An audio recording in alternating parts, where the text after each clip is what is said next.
Welcome to another theme month here at the Cinema Fanatics domain. And this month we will feature the films of the illustrious exploitation filmmaker Jesus Franco. For almost 60 years, Franco directed more than 150 films, with some saying as many as 200. With that many films, it would be impossible to review all of them, so I'll be focusing on the few I've seen in my current lifetime. So let's stop beating around the bush. Hey-yo! And let's take a look at 1976's Jack the Ripper.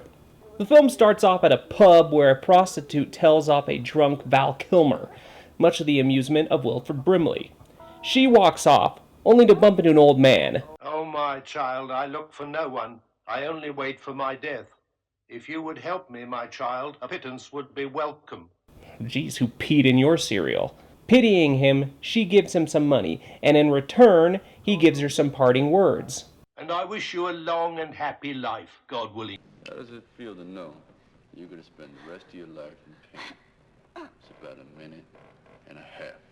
Jack the Ripper is played by real-life boogeyman Klaus Kinski, who takes the girl back to a woman named Flora. You're too kind. You brought me a beautiful doll. More of a tart, but okay. The next day, Jack, who goes by the name Orloff, leaves Flora to dispose of the body. Upon returning home, Orloff is sidetracked by his landlady, who obviously has feelings for him. Don't do it, lady. The skeletons in his closet have nothing to do with medical malpractice. Schrei ich oder schrei ich nicht? Und du sagst es mir nicht, aber schrei aber nicht. Leg mich doch am Arsch weg.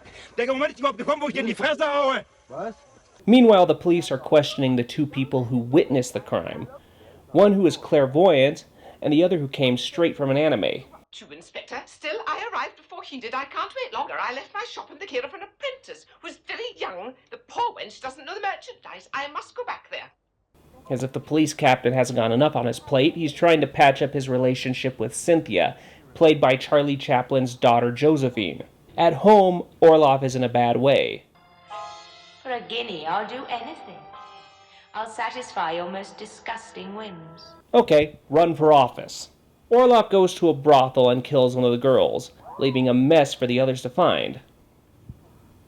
Nip Tuck goes off the cuff. As the days go by, more evidence is found and more people come forward to the police. Kinski as Mr. Limpet is less scary than Jim Carrey's Mr. Limpet. After a show, Orloff picks up the stripper and tries to kill her. In a truly sickening scene where Orloff makes love to the woman as he's stabbing her, he takes her back to Flora and dissects the stripper while she's still alive. The graphic end of Barbie. However, some are beginning to suspect the good doctor. This is most confusing. I'm very tired. And Mrs. Baxter hasn't Wait, had it. that's not all. I might tell you you're Jack the Ripper, see? But I can keep my mouth shut, though I've proof. Oh, so you've read Kinski's autobiography. Haven't mentioned yet that Kinski was a piece of shit. He doesn't end up well. Meanwhile, Cynthia is out and about looking for a new man.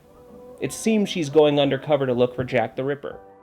As luck would have it, Cynthia bumps into Orloff at a pub. She sends the bartender for the police, but before he gets back, Orloff apprehends Cynthia. Will she meet the same grisly fate? Despite being shot in a week, this is one of the better low-budget films Hess turned out in this time period. Shot with limited equipment, this has all the hallmarks of Hess's work. Gorgeous lighting and cinematography, frequent zoom-ins, handheld and bizarre camera angles. Although there are still issues that are present in many Franco's films as well, usually in connection with the gore and makeup. Because of the brief film time, the gore often suffered. Like here, not only is there lighting continuity errors, but the torso looks to be made of clay. Plus, later on, note how there are no wounds on Lena Romay's torso, only blood haphazardly placed on her. Plus, of course, the mannequin that is used for this shot. There are also story issues and plot holes. This shot of the body brushing a plant has no bearing on the story. Neither is Flora's obsession with dolls, or this scar on Orloff's head. And Cynthia's want to help her ex-boyfriend find the killer seems random, as at no point does she indicate a want to help, outside of a throwaway line. Speaking of lines, the dialogue at times feels unrealistic and rushed. I haven't time to sit down. Let's get on with it. If you have any questions to ask me, please do so. Drop the Krispy Kreme, Serpico! We need your help Hey, here! my house look like my father and my brother after 9 months or something. So all in all, this is a good movie to watch. Check it out.